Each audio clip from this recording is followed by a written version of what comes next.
para dar comienzo a un nuevo mundo de justicia, de paz y de seguridad nacional mundial. Ninguna fuerza en el universo va a poder detener este acontecimiento maravilloso.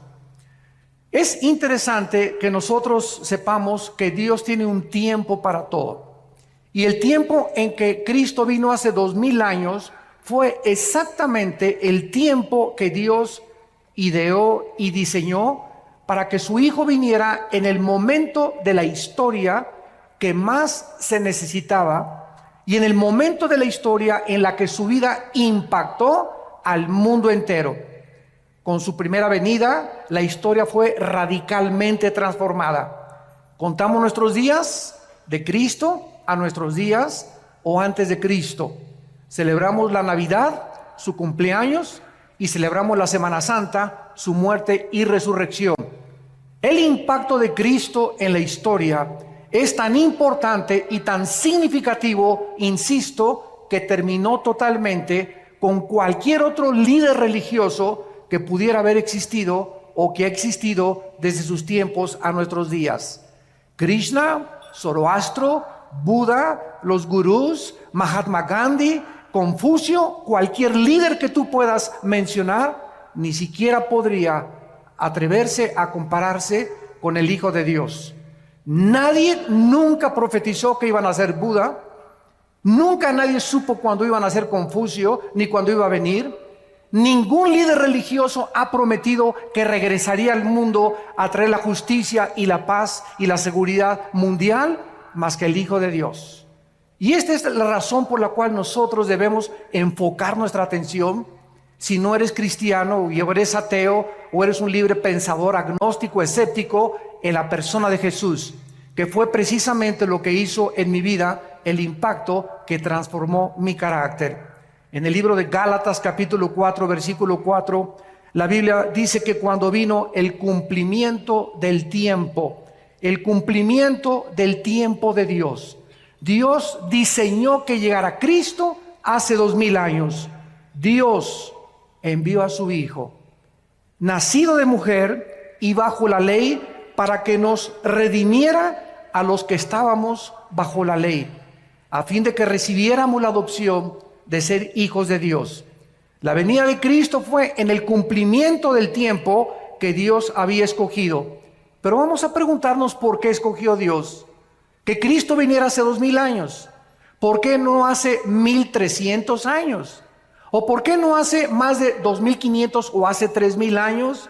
Y aquí es donde encontramos la sabiduría de Dios en la Biblia. En primer lugar, Dios escogió que viniera Cristo en su primera venida hace 2000 años porque el Imperio Romano comenzó a abrir por primera vez en la historia carreteras, caminos por todos lados en Europa. De ahí viene la famosa frase, todos los caminos llevan a Roma. El Imperio Romano abrió caminos, carreteras por donde marchaban sus ejércitos, y estos caminos pavimentaron el camino para que los discípulos de Cristo cumplieran la orden que Jesús les había dado. Vayan a todas las naciones y prediquen este evangelio y hagan discípulos de todos los seres humanos. Toda potestad me es dada en el cielo y en la tierra. No tengan miedo de los hombres. He aquí yo estoy con ustedes todos los días hasta el fin del mundo. Estos nuevos caminos proporcionaron a los discípulos de Cristo la ventaja de viajar por toda Europa, África, el Medio Oriente y poder llevar estas buenas noticias al mundo entero. En segundo lugar, porque hace 2000 años existía la Pax Romana, que existió durante el tiempo de Cristo. Fue como un paréntesis de todas las guerras continuas que habían prevalecido anteriormente. Este factor también les benefició a los discípulos de Cristo para que fueran por todas las naciones sin ningún problema. En tercer lugar, el lenguaje y la cultura helénica. Cuando los ejércitos de Alejandro el Magno marcharon para conquistar el mundo, todos los filósofos griegos influenciaron de tal manera al mundo antiguo que el mundo antiguo adoptó y asimiló el lenguaje del griego. que se llamaba el griego koiné o la cultura helénica. Como consecuencia, cuando Cristo vino, el mundo entero hablaba el griego y dominaba el helenismo. Esta igualdad de lenguaje y filosofía, al igual que los caminos que abrió Roma, pudieron prevalecer para poder llevar el evangelio y que no tuvieran absolutamente ningún problema en poder difundir las noticias de la salvación en Cristo Jesús. Pero en cuarto lugar, lo más importante por lo cual Dios envió hace 2000 años a Cristo al mundo fue por el gran vacío que existía en la humanidad, que se vuelve a repetir exactamente 2000 años después, en la época, en el siglo XXI en que estamos viviendo. Las diversas y los cientos de religiones que había en tiempos de Cristo, con los miles de dioses de los griegos paganos, no pudieron nunca satisfacer ni a poder llenar el hambre de la humanidad de aquellos tiempos. Además, la inmoralidad, el paganismo, la idolatría, la depravación sexual, las filosofías griegas no pudieron satisfacer las necesidades más profundas del alma humana. En su primer carta a los Corintios, el apóstol Pablo lo escribe de esta manera en el versículo 1, versículos 18 en adelante. Y Cristo se dirige a los griegos, a los filósofos, aquellos que nadie ha podido comparar en 2000 años, los que se la pasaban interpretando el mundo, mientras Jesús venía a cambiar el mundo. Y dice el apóstol Pablo, porque la palabra de la cruz es locura a los que se pierden. Los griegos decían, ¿cómo puede el Hijo de Dios dejarse matar? Nuestros dioses Zeus, nuestros dioses titanes y todos los grandes de la mitología griega son dioses poderosos. Un Dios nunca permitiría que mataran a su Hijo. Fue locura para los griegos, para la sabiduría humana, que Jesús muriera crucificado. Pero para los que se salvan, dice el apóstol Pablo, a nosotros es poder de Dios. ¿Qué hizo Dios hace 2000 años? Destruyó la sabiduría de los sabios y desechó el entendimiento de los entendidos. Dios hace 2000 años, a través de Cristo, envió este mensaje a todos los filósofos. Ninguna alma humana tiene la capacidad intelectual para entender a Dios. Nadie podrá, a través de sus proposiciones filosóficas, a través de sus conjeturas, a través de sus hipótesis, a través de sus especulaciones racionales, poder comprender a Dios. ¿Por qué? Porque los pensamientos de Dios son mucho más grandes que los pensamientos humanos. Y los caminos de Dios, la forma como Dios actúa, es mucho, mucho, mucho más grande y diferente a como nosotros creemos que Él debería de caminar. Entonces, para que podamos alcanzar los pensamientos de Dios a través de nuestro intelecto, jamás lo hubiéramos podido lograr. ¿Qué hizo Dios? Envió del cielo a su Hijo a este mundo. Y Cristo nos trajo a este mundo los pensamientos de su Padre. Nos dijo cómo era Dios. Nos dijo cómo hablaba Dios. Si tú quieres conocer a Dios, ve a Jesucristo. Si quieres saber cómo piensa Dios, estudia la vida de Cristo, porque Él es la imagen del Dios invisible, el primogénito de los muertos, el creador del universo. Dios pues nos habló a través de Cristo, y el apóstol Pablo entonces reta a los filósofos y les dice, ¿dónde están los sabios? ¿Dónde están los que todo lo alegan en la televisión y en el radio y en las películas?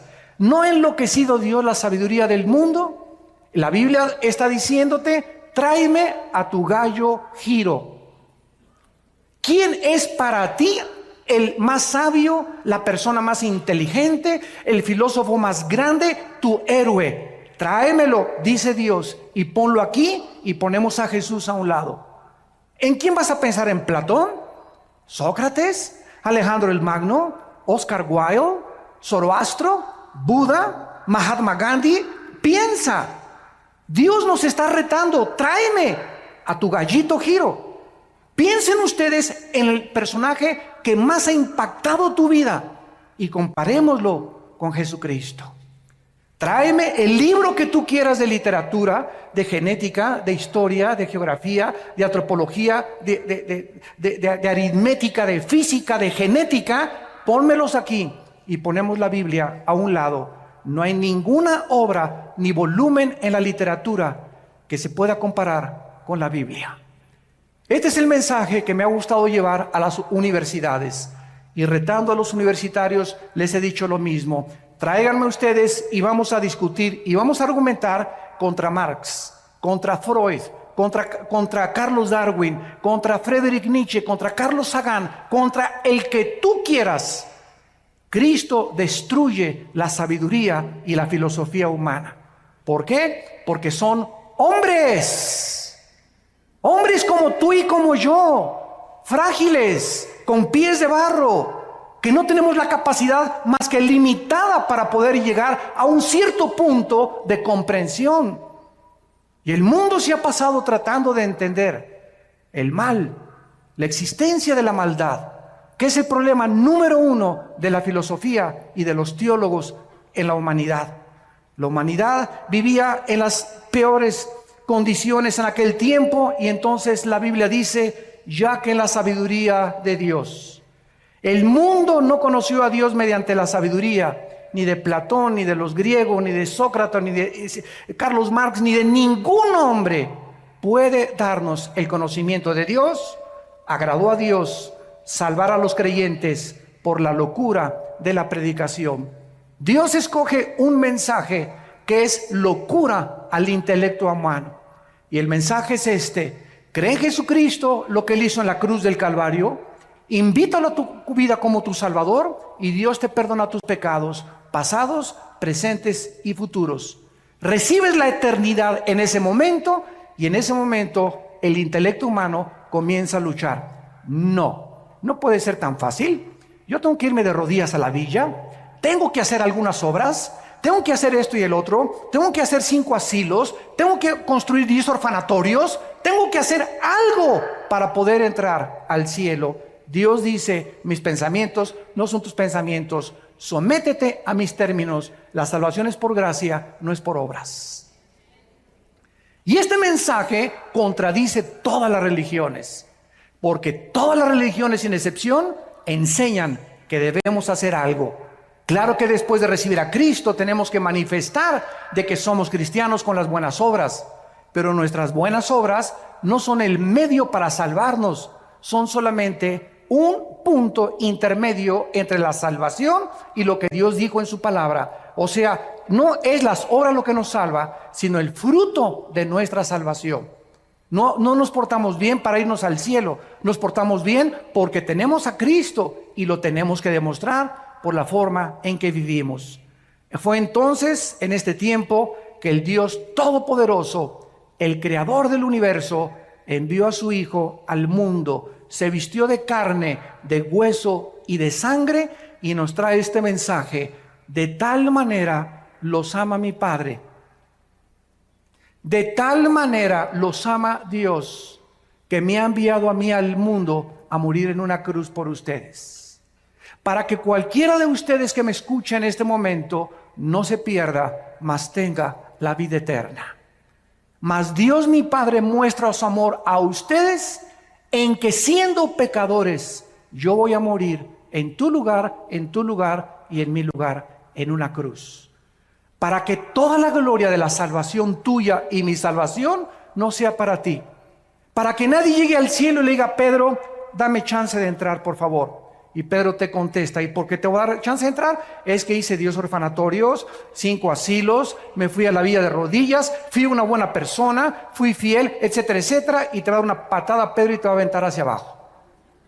Porque nadie va a entrar al cielo por sus buenas obras, sino por la sangre derramada en una cruz. Este es el medio que Dios escogió para que chocara con el intelecto humano. Porque nosotros, insisto, buscamos que necesitamos hacer algo para poder ser aceptados por Dios. Las buenas noticias es que Dios ya lo hizo todo en una cruz. Y solo a ti y a mí nos corresponde creer y aceptar lo que Dios hizo en nuestro lugar en la cruz de Cristo. Mientras la humanidad se sigue sumergiendo más y más en la inmoralidad, donde se siguen aprobando los matrimonios gays, iglesias que están aceptando, ¿verdad?, homosexuales, en el paganismo, en la idolatría, en la corrupción, en la mentira, en el fraude, las tinieblas en el siglo XX se están haciendo cada vez más densas y más densas y más densas en el mundo, pero en la mayor parte de los cristianos existe la convicción, y lo sabemos por el espíritu que tenemos dentro, que está pronto el mundo a ser sacudido por los poderes sobrenaturales de Dios. Dios ha comenzado en primer lugar a permitir que los climas cambien. Ya no hay primavera, verano, otoño o invierno. Hemos acabado con el agua, hemos contaminado la comida, hemos contaminado el aire, la guerra política se intensifica, el Medio Oriente es una olla express que en cualquier momento cualquier loco aprieta un botón y explota el Medio Oriente. El petróleo se va a $200 por barril y comienza el caos, una inflación y una recesión donde la gente va a comenzar a desmayar, dice Lucas 21, por las cosas que están por suceder en el mundo entero. Y en medio de estas tinieblas y de esta confusión existe la voz de aquel que dijo: mi paz les dejo, mi paz les doy. No tengan miedo.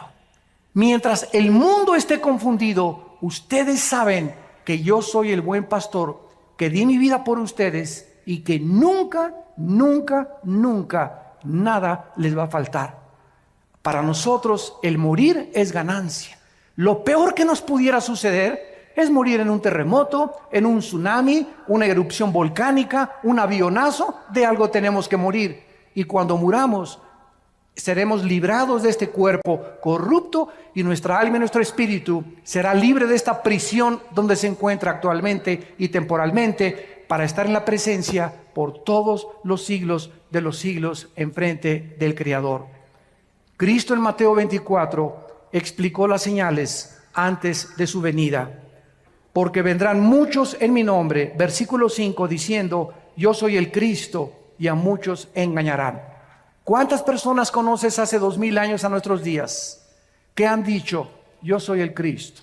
Gurús, David Koresh, Jim Jones, un tipo que anda ahorita en Miami diciendo que él es el anticristo y que él es Cristo, etcétera, etcétera. Los gurús de las filosofías orientales que te dicen: concéntrate en Chapultepec en posición de loto, budismo zen, en el tercer ojo que tenemos. El tercer ojo lo tienen, pero atrás no lo tienen adelante. Y concéntrate en Dios, y Dios está dentro de ti, y Dios está dentro de todos los seres humanos. ¿De dónde salió esta filosofía? Esta filosofía salió de los hombres, no de la Biblia. Y mientras todo esto sucede y siguen levantándose hombres y mesías, y el mundo como un niño inmaduro sigue creyendo que un presidente o un gobernante va a sacar al país del problema, o un partido político, siguen los seres humanos poniendo su esperanza en los seres humanos y no en Dios. Y la Biblia dice: maldito el que confía en el hombre y pone por carne su brazo. Bendito aquel que confía en Dios, porque será como árbol plantado junto a corrientes de agua, que da su fruto a su tiempo y su hoja no cae, y todo lo que haga prosperará. Nuestra confianza está en Dios. Nuestra confianza y esperanza no está en ningún político, en ningún partido, en ningún sistema político, ni socialista, ni comunista, ni democrático. Ningún sistema es perfecto, ningún estadista es perfecto, solo Jesucristo fue perfecto. Así que si tú tienes tu confianza en Dios y en Jesucristo, podrás mantenerte en un fundamento inconmovible, que es la roca, que es Jesús. Mateo 24 dice Jesucristo: van a oír de guerras y rumores de guerras. Miren que no se turben, porque es necesario que esto acontezca, pero aún no es el fin. 1914, Primera Guerra Mundial de la historia. 1939, Segunda Guerra Mundial de la historia. De 1945 a nuestros días, 445 revoluciones, más de 370 golpes de Estado, más de 15 de cuantos genocidios. El siglo XX es el siglo donde más sangre se ha derramado, donde más guerras, donde más genocidios, José Stalin, Adolfo Hitler, Idi Amin, Lao Tse-tung, Mao Tse, y todos ellos, ¿verdad? Millones de personas mataron, pero al mismo tiempo e irónicamente, el siglo XX se caracterizó por ser el siglo donde más alta tecnología alcanzó el ser humano y donde más descubrimientos científicos se han logrado en toda la historia de la humanidad. Qué ironía que mientras el ser humano evoluciona en ciencia y en tecnología, se hunde en contrario en su moral. Cada vez se deprava más, cada vez hay más pastillas tranquilizantes, cada vez hay más confusión, porque el ser humano no fue nacido para él solucionar los problemas mundiales. Para eso tenemos a un Dios que dio su vida por nosotros en una cruz. Dice Cristo, iban a haber pestes. Te sonó la campana, ¿verdad? Que la influencia, que el ébola, que esto y el otro, que el SIDA, que el retrovirus del SIDA. Va a haber hambres, terremotos y todo será principio de dolores. Damas y caballeros, el mundo está entrando lo que Jesús dijo hace 2000 años, al principio de los dolores. ¿Estás listo? Esto no es una coincidencia que hayas venido esta mañana a este desayuno.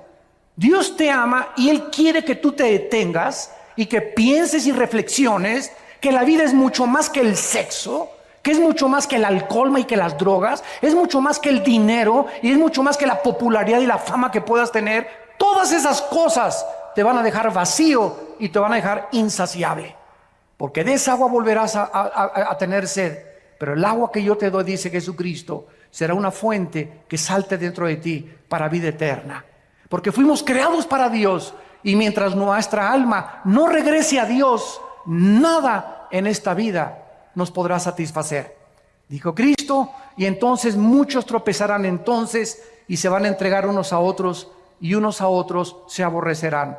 Dios dice que antes de que Él venga, el carácter del ser humano se va a deteriorar. Y ahora hemos visto ya crímenes de niños de 8, de 9, de 10, 12 años de edad. Maestras de escuela acostándose con niños de 12, 13 años de edad, las maestras de 30 años. Madres que ahogan a sus hijos en los ríos y que los sacrifican porque el novio no le gustaron los hijos que tienes. Estamos viendo cosas que jamás en la historia habíamos visto. Ahora los adolescentes no son de 18 a 21 años, son de 12, 13 años de edad, ya manoseándose entre ellos, besándose entre ellos, usando drogas, usando alcohol. ¿Por qué? Porque el carácter del ser humano se está deteriorando y los padres no se han dado cuenta y lo están acabando de aceptar como algo normal. Y no es normal. Nosotros somos un pueblo santo, llamado por Dios. Somos linaje escogido para ir en contra de las diversiones, en contra de las costumbres, en contra de la cultura y la moral del mundo. Dios nos ha llamado a ser diferentes.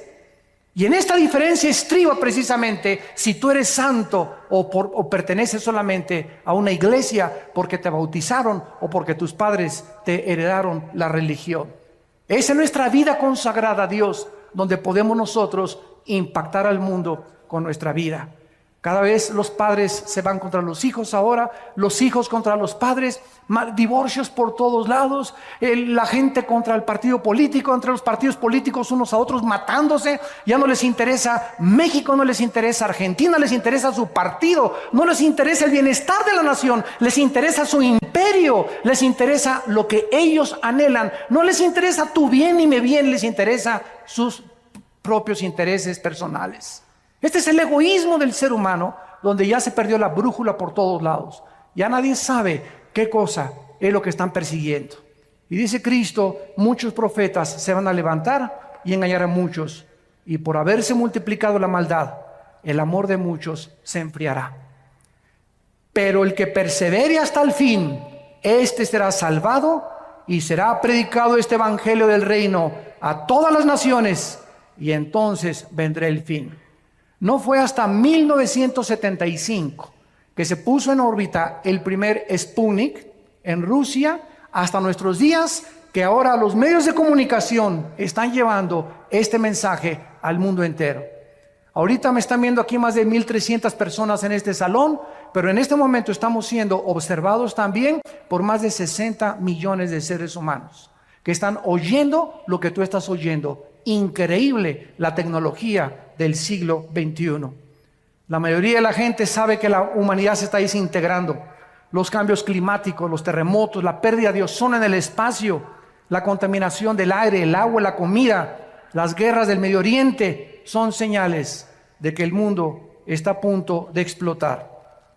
Hace 2700 años, el profeta Isaías en el capítulo 24, versículo 3 en adelante, escuchen lo que escribió.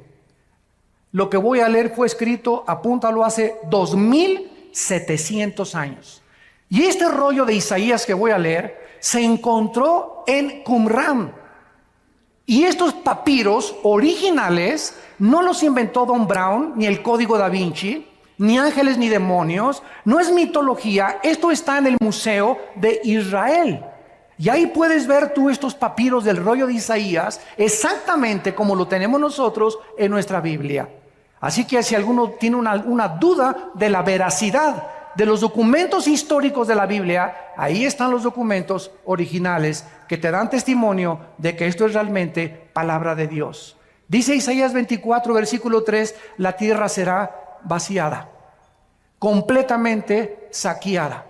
Jehová ha pronunciado esta palabra, se destruyó, cayó la tierra, enfermó, cayó el mundo, enfermaron los altos pueblos de la tierra y la tierra se contaminó bajo sus moradores. ¿Por qué? Porque traspasaron las leyes, falsearon el derecho, quebrantaron el pacto sempiterno. Damas y caballeros, cuando tú no les pones a los niños una línea y les dices, esto pueden hacer en vacaciones, entrar a su cuarto a tal hora, levantar sus cosas, esto no pueden hacer. No puedes salir de tu cuarto después de las 9 de la noche, no puedes hacer estas cosas. Si no ponemos una línea de demarcación a nuestros jóvenes, a nuestros niños, y si el gobierno no tuviera parámetros como los altos y los semáforos que te dice la luz amarilla, párate, porque si te pasas no sos responsable de un accidente, entonces el mundo sería una anarquía total. Dios ha establecido líneas morales. La moralidad no la puede legislar un gobierno, porque hay gobiernos que permiten las drogas, que quieren legislar las drogas, hay otros que permiten la homosexualidad, así que el gobierno no puede tener la moral absoluta. Solo Dios, nuestro Creador, nos puede decir estas son las líneas de demarcación. Y Dios en la Biblia ha establecido que el matrimonio sea entre un hombre y una mujer, no entre Pepe ni Pancho, ni entre Lupita ni Carmelita. Dios le trajo una mujer a Adán para que los dos pudieran interrelacionarse con órganos reproductores sexuales diferentes, para que pudiéramos ser colaboradores con Dios entre seres humanos. ¿Qué ha hecho el hombre? Dice la Biblia, traspasaron las leyes. A mí no me importa lo que dice, a mí me importa ser feliz y no me importa lo que la cultura ni lo que la moral diga. Y los gobiernos, como son democráticos, ante la presión de los homosexuales y de los grupos degenerados, el gobierno no tiene más que legislar y decir, para poder comprar votos, pues vamos a legislar la inmoralidad y la homosexualidad.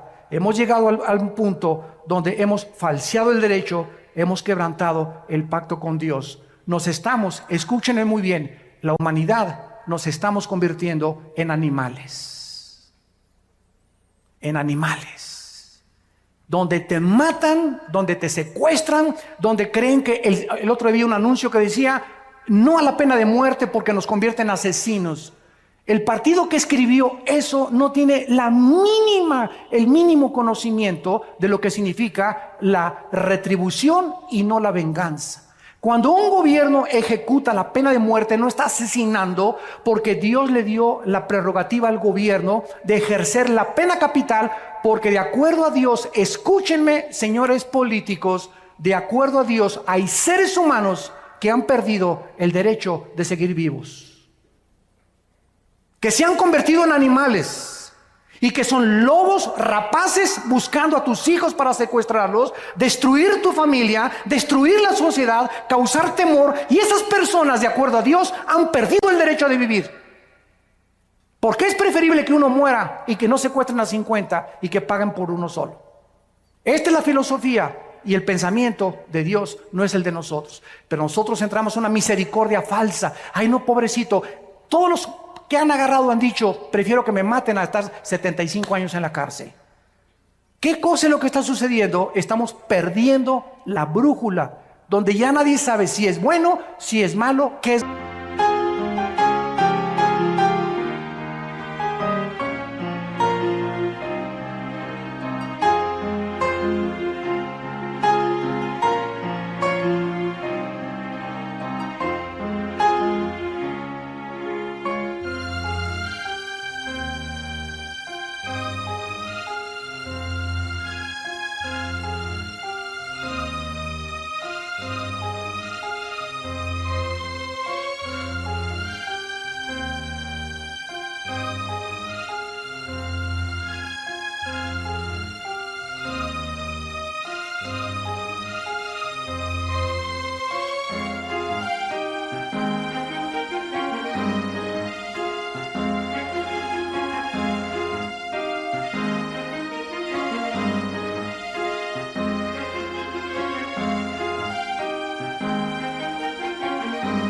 Mejor o que no es mejor. ¿Por qué? Porque no son guiados por la Biblia, sino por los razonamientos y las filosofías de los seres humanos. El ser humano, dice la Biblia, va a llegar al nivel de los animales. Y dice Dios, por esta causa la maldición consumió la tierra, sus moradores fueron asolados. Será quebrantada la tierra, será removida como un borracho, se agravará sobre ella su pecado y nunca más se levantará, porque Jehová, el Dios del cielo, lo ha determinado. En todas estas cosas, la humanidad que se encuentra en un túnel donde nadie sabe dónde está la luz, dónde está la salida. Vamos a consultarle a los de la nueva era, vamos a consultarles a los gurús, vamos a consultarles a los ateos, vamos a consultarles a los adivinos, a la bola de cristal. Y Jesús dijo, yo soy el camino, la verdad y la vida. Hay un solo camino, damas y caballeros, que es Jesucristo. Dijo Jesús, yo soy la resurrección y la vida. Y quiero decirte que si tú en esta mañana vives, es precisamente porque yo quiero que tú vengas a morar conmigo eternamente en la casa de mi Padre. ¿Por qué Cristo va a regresar? Número uno, porque la creación lo espera impacientemente. La creación ha sido contaminada con huracanes, tornados, lluvias, tormentas, erupciones volcánicas. ¿Por qué? ¿Ha existido esto siempre en la humanidad? Así es, desde que el primer hombre pecó en el huerto del Edén. Dios puso un planeta perfecto como administrador a una primer pareja y el hombre se rebeló contra Dios. Y Dios ha dejado esta rebelión continuar hasta el tiempo en que Él va a venir a poder acabar con la maldad. Y durante toda esta época de la historia ha entrado el proceso que la física llama la entropía, donde todo se descompone, todo se echa a perder, nuestras células comienzan a desgastar, todo se oxida. Esta es la ley de la entropía o de la corrupción de acuerdo a la teología bíblica.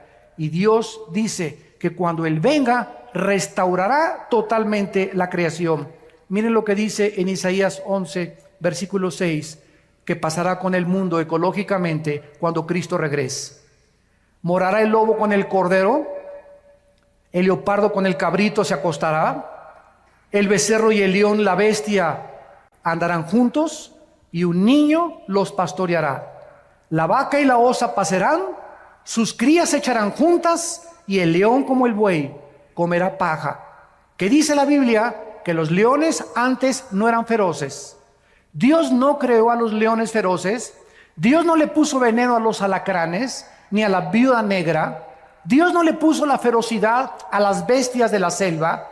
Dios no es el autor de lo que tenemos a nuestro alrededor. Somos nosotros. Cuando nosotros pecamos, inmediatamente se contaminó todo lo que estaba a nuestro alrededor. ¿Por qué? Porque el ser humano alejado de Dios no tenía el derecho de vivir en un mundo perfecto.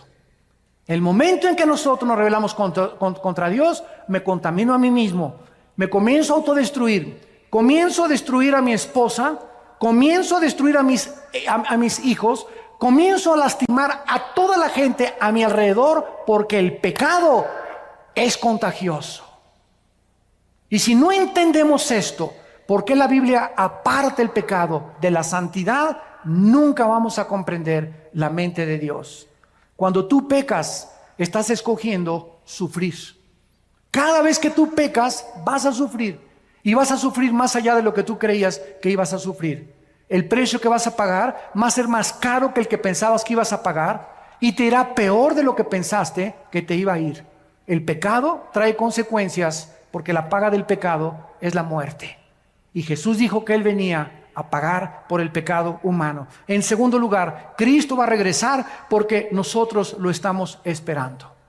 La Biblia dice por todos lados en el Nuevo Testamento que estemos orando y diciéndole al Padre: envíanos al Señor. Dice Tito capítulo 2, versículo 11 en adelante: porque la gracia de Dios se ha manifestado para salvación a todos los hombres, enseñándonos que renunciando a la impiedad y a los deseos mundanos, vivamos en este mundo sobria, justa y piadosamente, aguardando la esperanza bienaventurada y la manifestación gloriosa de nuestro gran Dios y Salvador Jesucristo. ¿Por qué me porto bien? ¿Por qué le tengo que ser fiel a mi esposa? ¿Por qué no quiero robar? ¿Por qué no quiero transar? ¿Por qué no quiero defraudar? ¿Por qué no quiero ver pornografía? Simplemente porque el que tiene esta esperanza se purifica a sí mismo. Si tú realmente crees que Cristo va a venir, tu vida tiene una perspectiva diferente a cómo vas a vivir. Porque si viene hoy en la tarde, o viene la próxima media hora, o hoy en la noche, tú vas a ser presentado, y yo también, y no habrá nunca otra oportunidad para recuperar el tiempo que pudimos haber vivido en santidad. Por eso, amados santos, estar firmes y constantes, sabiendo que la obra en el Señor no es en vano. La Biblia dice que nosotros le esperamos, y yo te pregunto: ¿y tú a quién estás esperando? ¿Cuál es tu propósito para vivir? ¿Qué significado estás esperando que te dé lo que alcanzas en tu vida? Pregúntale a la gente: ¿qué es lo que tú esperas de la vida? Ser famoso, ser modelo, ser artista, ser cantante. Y después, ¿qué vas a hacer? ¿Qué no sabes que te puedes morir a los 35 años de edad? A los 40 años de edad, a los 50 años de edad, que tu carrera política puede ser frustrada por una embolia, por un ataque al corazón, que tu belleza puede ser extinguida mañana por un cáncer de piel o por cualquier problema que te pueda suceder. Nuestra vida está en un hilo. No nos hagamos ilusiones de poner nuestras perspectivas en este mundo. Está bien que queramos distinguirnos y todo, pero para la gloria de Dios, no para nuestros propios intereses. Si tu esperanza no está en Cristo, no eres más que una pobre criatura, desventurada, pobre, desnuda y triste delante de Dios. Porque lo que le da significado a nuestra vida es esperar a Cristo. En tercer lugar, Cristo tiene que venir porque la justicia lo demanda legalmente. Si Dios es justo y Dios ama la justicia, cuando Él venga, tiene que castigar el pecado. La paga del pecado es la muerte. ¿Cuántas personas conoces tú que se han muerto sin ir a la cárcel? ¿Cuántas personas hay en la cárcel que deben estar afuera? ¿Y cuántas personas hay afuera que deberían estar encerrados, pero por su influencia o por su dinero pueden salvarse del castigo judicial en este mundo? Escúchame, Dios algún día te va a pagar con todo lo que hiciste. No hay ninguno de nosotros que se le pueda escapar a Dios en el día del juicio, por cuanto Dios ha establecido un día en el cual juzgará al mundo con justicia, dando testimonio a los hombres con haber levantado a su Hijo de entre los muertos. En cuarto lugar, Cristo va a regresar para cumplir las profecías que Él dijo acerca de su venida. En el capítulo 14 de Juan, antes de morir, el día antes, Jesús les dijo a sus discípulos: no se turbe vuestro corazón, creen en Dios, creen también en mí. No permitas en estos meses y años que estamos viviendo, que nada de las noticias, que el petróleo cayó, que el dólar cayó, que no hay trabajo, no permitan, dice Dios, que nada les robe su paz. Lo que nos hace ser vencedores ante las circunstancias adversas del mundo es la paz de Dios. Si tú no tienes en esta mañana, ustedes que nos ven por la televisión, si tú no tienes paz en tu vida, no puedes alcanzar ni lograr nada. Y déjame decirte algo, no tienes paz porque el pecado trae culpa, vergüenza, intranquilidad, irritabilidad, rencor y amargura. Cada vez que pecas, pierdes la paz, pierdes la tranquilidad, no te aguanta ni tu perro. Pero cuando tenemos paz, somos gobernados por algo que sobrepasa el entendimiento y que aunque podamos alrededor estar en medio de un huracán y de un tornado, sabemos que nuestras vidas están totalmente en las manos de aquel que dio su vida por nosotros en una cruz. Cristo dijo, en la casa de mi Padre muchas moradas hay. Si así no fuera, yo os lo hubiera dicho. Voy a preparar lugar para ustedes, para que si yo me fuere, vendré otra vez y los tomaré a mí mismo, para que donde yo estoy, ustedes también estén. Y ustedes saben a dónde voy y sabéis el camino. Tomás le dijo, no sabemos dónde vas. ¿Cómo podemos saber el camino? Jesús le dijo, yo soy el camino. Yo soy la verdad y yo soy la vida. Nadie viene al Padre si no es por mí. Cuando yo leí esto hace 33 años,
fue lo que hizo que mi vida fuera consagrada a Dios.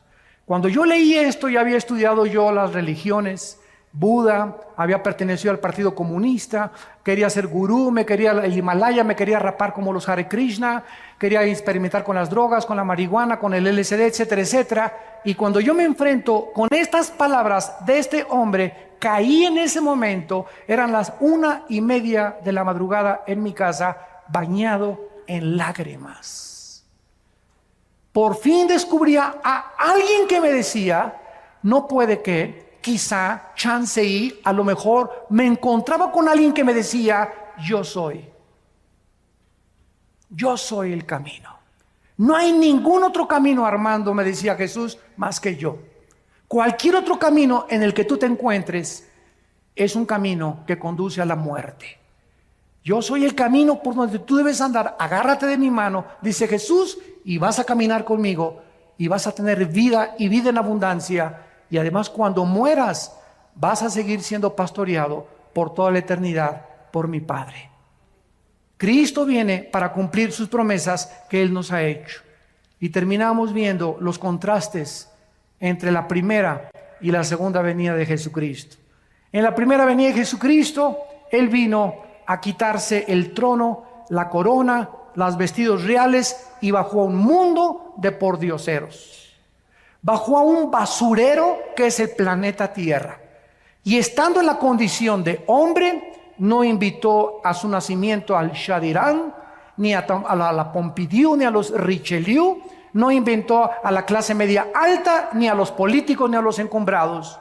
Cuando Él nació, imagínate esto, el creador del universo nace en un pesebre. ¿Qué nos dice esto? Que Dios es un Dios humilde. Y que ese carácter de Dios lo debemos llevar nosotros en nuestra alma. Inmediatamente la humildad se refleja en los que siguen a Jesucristo de todo corazón. Y lo contrario es la pomposidad, la vanidad, la altanería, la soberbia, el orgullo que gobierna a los seres humanos. El desprecio por las clases marginadas, el creerse que por ser socialmente más educado o tener mejor coche o mejor color de piel o mejor esto, inmediatamente lo notamos en aquellas personas que no conocen al Hijo de Dios. Cuando Cristo venga, vendrá con toda su gloria, con toda su potestad, con todo su reino para gobernar para siempre. Dice Mateo 24:29, e inmediatamente después de la tribulación, el sol se oscurecerá, la luna no dará su resplandor, las estrellas caerán del cielo y las potencias de los cielos serán conmovidas, y entonces aparecerá la señal del Hijo del Hombre en el cielo, y entonces lamentarán todas las tribus de la tierra y verán al Hijo del Hombre viniendo sobre las nubes del cielo con gran poder y con gran gloria. Vino como un siervo. Cuando Él venga, viene a reinar sobre nosotros. En segundo lugar, vino como un cordero en su primera venida. Cuando estaban tus enemigos, no abrió su boca. Pilato le dijo: defiéndete. ¿Qué no sabes que tengo poder para crucificarte o para soltarte? Cristo sabía que su vida no dependía de un gobernador. Y le contestó a Pilato y le dijo: ninguna autoridad tendrías si no te fuera dada del cielo. Él vino a entregarse como un cordero, pero cuando Él regrese, vendrá como el león de la tribu de Judá, a juzgar a los vivos y a los muertos. En su primera venida fue juzgado.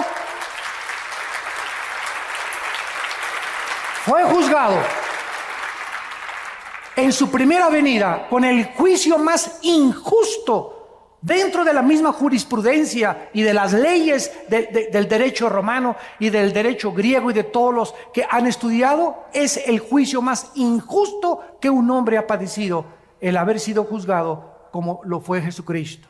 En su segunda venida, Él vendrá como el juez de toda la humanidad.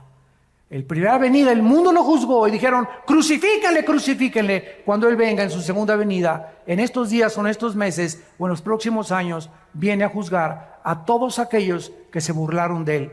Y en cuarto lugar, cuando Él vino, nació en un pesebre. Creció como un humilde carpintero y entró a Jerusalén en un burrito. No como los centuriones romanos montados en caballos blancos y con una diadema de hojas de olivo. Él entró en un burrito a Jerusalén lleno de lágrimas, diciéndole al mundo: ustedes deben arrepentirse de sus pecados.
Pero cuando Él venga por segunda vez, vendrá en un caballo blanco y seguido de millones y millones de ángeles y de santos que vendremos con Él.